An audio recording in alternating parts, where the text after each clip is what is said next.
You use your phone every day, but there are features on it that most people use wrong, not because they're dumb, but because nobody ever explained them properly.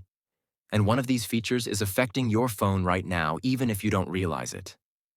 Let's start with battery saver. Most people think battery saver is only for emergencies. Some people think leaving it on all the time damages the phone.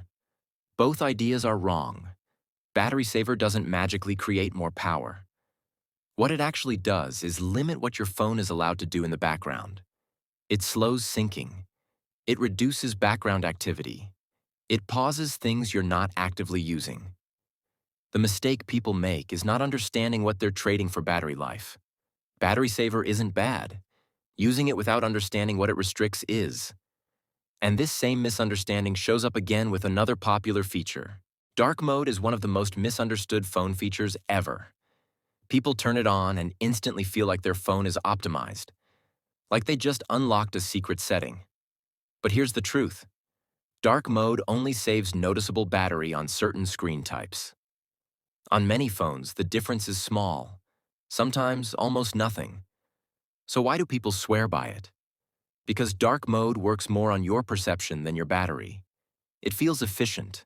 It looks modern. So people trust it without questioning it. And that blind trust becomes a bigger problem when it comes to the next feature. Notifications are not just alerts. They are control systems. When an app asks for notification access, it's not just asking to notify you. It's asking permission to stay relevant in your life. Notifications allow apps to wake your phone, run in the background, learn when you're active, learn when you're bored. Every time you tap Allow, you're teaching your phone which apps matter most to you. And most people never go back to change those settings. They just accept interruptions as normal. The problem isn't notifications themselves. The problem is giving too many apps the same level of importance. And even when you think you've fixed that problem, there's another habit that makes things worse.